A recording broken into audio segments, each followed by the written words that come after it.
Hola, buenos días o buenas tardes. No sé a qué hora estén viendo esto. Soy Camila del Águila y voy a hablar de el análisis que hice de Las Fieras, un cuento de Roberto Alt. Mi análisis tiene que ver con la inhabitabilidad y la resistencia. Entonces, espero disfruten la ponencia. La ponencia se llama Resistencia inhabitable, la configuración de la ciudad y sus efectos en Las Fieras de Roberto Alt. Roberto Alt no siempre ha sido un escritor canónico. Negado como verdadero escritor en su propia época, hoy en día ha logrado redimirse y alcanzar el éxito tanto en el ámbito académico como en el popular, y sus novelas han sido objeto de estudio para la crítica literaria. A pesar de esto, sus cuentos permanecen casi intactos.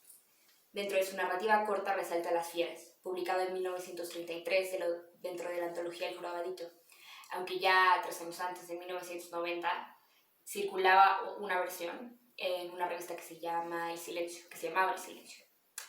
Muy acorde al carácter anómalo de la escritura de Alt, Las Fieras describe la vida de los criminales que habitan el bajo mundo, no solo como arena de acción, sino como elemento casi vivo que encierra a los personajes bajo ciertas condiciones de habitabilidad. Este elemento se puede rastrear a través de toda la narrativa de Alt. De hecho, ha sido bastante estudiado, aunque nunca directamente en Las Fieras. Es entendible que la mayoría de los análisis que versan sobre la ciudad en la narrativa altiana tiendan a tomar la ciudad literaria como una representación de la ciudad real, suponiendo que lo que pasa en la ficción del autor tiene que ver con la mímesis del choque sociocultural histórico que se experimenta en Latinoamérica con la urbanización. A lo que se refiere la urbanización es que en los años 20, en Latinoamérica y sobre todo en Argentina, hay un boom de industrias y de inmigración, y esto causa que la ciudad se haga de moderna, masificada, y estas masas concentradas causan que haya un boom también en las drogas, el alcohol y las prostitutas. Obviamente esto se consumía por una población en su mayoría masculina. En esta corriente crítica puede localizarse a los siguientes autores: Volker Jekyll, quien analiza la experiencia urbana usando como lente a Alt y a Mário de Andrade. Mário de Andrade es un escritor brasileño, entonces obviamente desde Alt es Argentina y desde Mário de Andrade es Brasil. La otra crítica es Silva Zaita, quien se desentiende de la ciudad artiana como mímesis de la realidad y afirma que desde la materialidad de la modernidad es posible encontrar una fisura de donde sale una figuración de la ciudad a través de una mirada particular. La última crítica es Beatrix Arlo, quien habla de un efecto de angustia que crea la narrativa del argentino en tanto ciudad, pues esta demuestra un vacío de historia. Estos 3 críticos, en sus respectivos textos, coinciden en varios puntos. Los 2 puntos que a mí me parecen aciertos son los siguientes. 1. Hay una violencia implícita en la ciudad, y 2. Esta violencia tiene que ver con un dinamismo de interacción de donde se intuye un movimiento de los personajes como sujetos dentro del campo de acción que la ciudad representa. Habiendo expuesto esto, considero que un análisis de la configuración de la ciudad y sus efectos es pertinente debido a la falta de estudios que tengan como eje a Las Fieras y debido a la falla crítica de usar el término representación para referirse a la configuración de la ciudad. Con el afán de extender el diálogo en torno al problema de la ciudad, en esta ponencia propongo que en Las Fieras de Roberto Alt, el narrador configura la ciudad como inhabitable para sí y sus semejantes, ya que articula un discurso aparentemente confesional que se conforma por un habla prestada. El discurso expone una organización de la ciudad que separa simbólicamente a las fieras de los hombres honrados y además simula un movimiento de hundimiento que en realidad es un estatismo.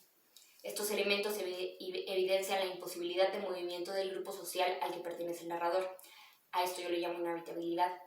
Pero también propone una posible violencia que transgrede su propia imposibilidad a través de un agenciamiento de lo ajeno que revela la mirada propia. A esto es lo que yo llamo resistencia.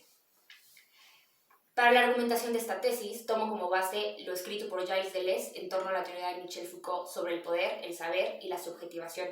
La aplicación de esta teoría para la crítica de este texto literario es pertinente debido a que la configuración de la ciudad se articula alrededor de relaciones de fuerza que determinan un interior y un exterior que resulta en una posibilidad de resistencia. Sobre esto hablaré más tarde. Pero primero el análisis. Para empezar, tenemos que voltear a ver las particularidades discursivas bajo las cuales se configura la ciudad. Desde el principio del cuento se establece que quien habla es un hombre y que éste se dirige a una mujer idealizada por su ausencia. Esta forma dicotómica que da voz a un locutor que apela a un destinatario, sumado a la promesa de este locutor de explicar a la mujer destinatario su proceso de hundimiento, sugiere una forma retórica confesional, pues si bien el primer enunciado del narrador es una negación, abro cita, no te diré cómo fui hundiéndome día tras día, cierro cita, en la siguiente variación de la frase dice: lo dificultoso es explicarte cómo fui hundiéndome día tras día, cierro cita, lo cual asume, a través de la adjetivación del verbo explicar, que su objetivo es explicar, o sea, dar razón del hundimiento. Y aunque extender este campo semántico a justificar el hundimiento sería exagerado, no se puede negar que en la explicación hay una articulación dicotómica que jerarquiza los papeles de dos actantes, quien puede dar explicación y quien puede pedirla. El narrador, entonces, está subordinado al poder de la mujer, pues como el dar explicación es el efecto de la causa de pedirla, la mujer toma el lugar del poder afectar y el hombre, el narrador, la de poder ser afectado. Esto de poder afectar y poder ser afectado lo tomo de Deleuze, de la lectura de Deleuze de Foucault, quien habla del poder como una relación constante de fuerzas en movimiento constante, en donde siempre hay un poder ser afectado y un poder afectar. Esto lo explicaré más tarde, así que no pasa nada si no entienden nada. Similar a los lugares que se asumirían en un confesionario, el narrador confesor asume que su posición es distinta a la del destinatario. Abro cita: y si me resta tu recuerdo es por representar posibilidades de vida que yo nunca podré vivir, le dice el narrador a la mujer. Esto supone que el narrador conoce la diferencia en las posiciones de ambos y que aspira, a través del recuerdo, a la posición de ella. Y si bien esta aspiración no se articula enteramente como aspiración al perdón, se reafirma una imposibilidad, la de ser perdonado, quizá. A pesar de que la retórica de confesión está presente en forma, el contenido de esta no llega en el relato a dar explicación del hundimiento. En el cuento, en vez de darse razón, o sea, de narrarse una sucesión de eventos que, ligados en causalidad, llevaron al narrador a habitar una ciudad profundísima donde habita la inhumanidad, de esta manera es como él se refiere a sí mismo. En vez de esto, se retratan las acciones violentas, los estados de ánimo y los lugares que frecuentan las fieras y el narrador una vez que ya habita en esa ciudad profundísima. Esto prueba que la confesión no es más que una simulación de confesión que a través de la variación de una frase logra articular un retrato. Puede esto leerse una falta de formas propias para la enunciación de las vivencias del narrador. Para reforzar esto, el narrador, al hablar de Tacuara, la mujer que él mismo se encarga de prostituir, usa frases y exaltaciones que sugieren lo romántico como género y como estado. Abro cita: Tacuara, ¿a dónde no habré ido con Tacuara?, dice él varias veces. Esta frase es emitida como si hubiese una inefabilidad que genéricamente sugeriría una belleza que no puede encapsularse en palabras. Y si bien puede ser verdad que los lugares que visita con Tacuara son inefables, esos no pertenecen a la sensibilidad romántica, pues se habla más bien de prostíbulos, provincias de mala muerte y camas llenas de insectos. Aquí hay una ironía de género que no termina de concretarse, pues yuxtapuesta a la exaltada Tacuara está la idealizada mujer destinatario que, recordada por el narrador dentro de la iglesia de Nueva Pompeya, está retratada como exaltación de pureza. La yuxtaposición, exaltación de miseria con exaltación de pureza, apunta a que el narrador sabe discernir, a través de las estéticas literarias, las representaciones impuras de las puras, y sabe, con la ironía, jugar con ellas. O sea que no solo conoce la forma de expresión, sino el contenido. Esto de expresión y contenido es importante porque también es algo que articula Deleuze cuando habla de los estratos y cómo son limitados a través de la visibilidad y la enunciabilidad, y a su vez la visibilidad y la enunciabilidad se forman a través de expresión más contenido. El lugar en el que se reúnen las fieras es un bar llamado Ambos Mundos. Este nombre apunta a las posiciones simbólicas que ya he expuesto. Hay un lugar, un mundo para las fieras y otro para el resto de los habitantes como la mujer destinatario. Como ya se estableció, el narrador no puede alcanzar este segundo lugar. Sin embargo, refiriéndose al bar, dice: y así fue hundiéndome día tras día hasta venir a recalar en este rincón de ambos mundos. Cierro cita. Habla del bar como si este fuera un lugar donde esos dos mundos convergen en un rincón. Hablar de ambos mundos y no de uno y de otro supone que si bien el narrador tiene una imposibilidad de cambiar de lugar, habita físicamente la misma ciudad donde convergen ambas posiciones. Dirigiéndose a la mujer, él dice: y sin embargo vivimos aquí en la misma ciudad, bajo idénticas estrellas. Con la diferencia, claro está, de que yo exploto una prostituta. Cierro cita. Se puede notar en esta cita que en tanto fisicalidad, él y la mujer habitan ciudades idénticas. Lo que los separa son las acciones que él comete. Esto evidencia que hay una separación simbólica intangible que se materializa con el espacio del bar. Sumado a esto, el narrador describe que él y sus amigos se sientan junto al vidrio que da del bar a la calle para observar que, abro cita, tras el espesor de la vidriera, pasan mujeres honradas del brazo de hombres honrados. Cierro cita. Este es el enunciado final de la narración. El enunciado acota qué es eso que separa a las fieras de los demás: la honra, un asunto de moralidad. Sus actos los convierten en hombres inmorales, humanos animalizados, fieras. Incluso su descripción física los mantiene fuera del lugar de los otros hombres, pues la deformidad moral de su psique corresponde a la deformidad de sus cuerpos. Siguiendo esta lógica, el hundimiento del que tanto habla el narrador es imposible, pues si se toma literalmente, la ciudad no posibilita un abajo y un arriba, en tanto es el mismo espacio plano. De manera parecida, si asumimos que el narrador habla de un hundimiento simbólico, encontramos que las dos posiciones, fieras y hombres honrados, no permiten una relación jerárquica porque cada una es inalcanzable para la otra, o sea que, en su convergencia virtual de lugares simbólicos, no pueden interactuar en tanto fuerzas singulares. Esto de la singularidad lo voy a explicar en un momento, pero antes quiero resaltar que la evidencia formal que respalda esto se ve en los campos semánticos utilizados por el narrador para describir las afecciones y las acciones de las fieras.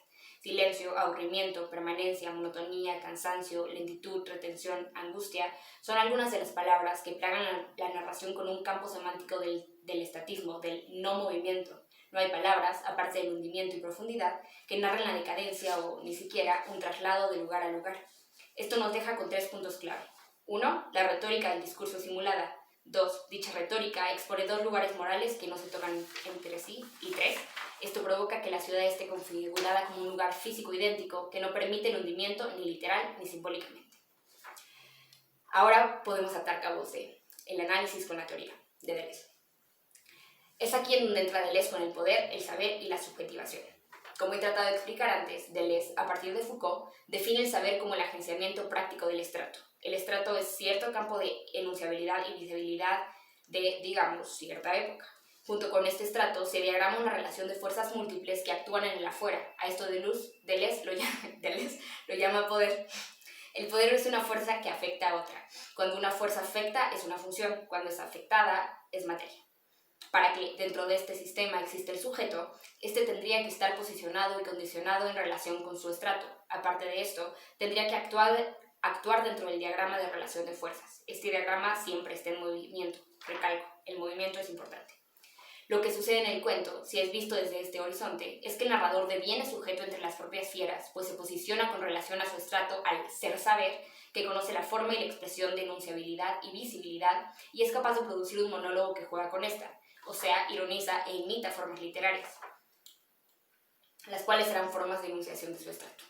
Por otro lado, el narrador y sus coetáneos actúan como fuerzas para diagramarse entre ellos mismos. El narrador dice, todos nosotros, oprimidos u opresores. Cierro cita. Y más adelante describe la violencia que las fieras ejercen sobre sus mujeres, violencia que es de igual manera ejercida sobre ellos. Aunque el poder no siempre es violencia, la violencia es una forma de poder.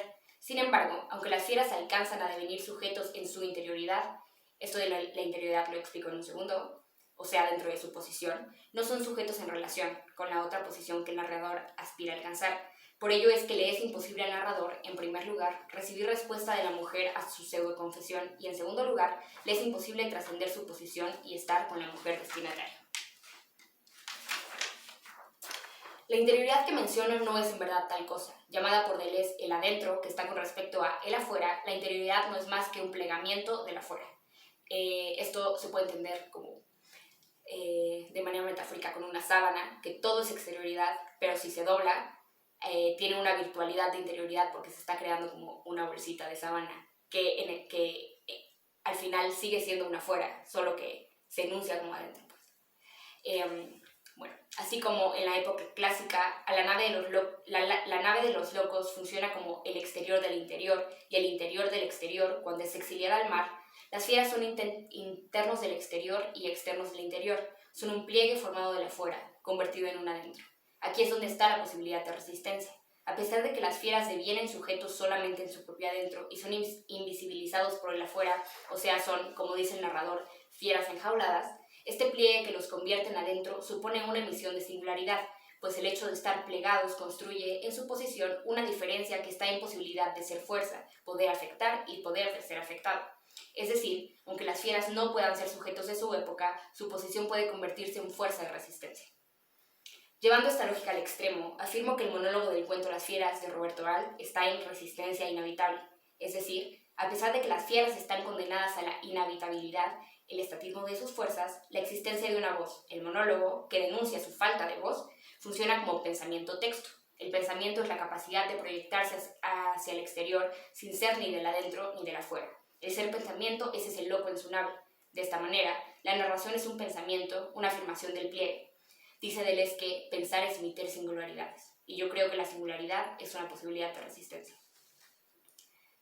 Bueno, hasta aquí mi ponencia. Espero tengan preguntas o comentarios, y muchas gracias por escuchar. Buenas noches o buen día, no sé a qué hora estén viendo esto.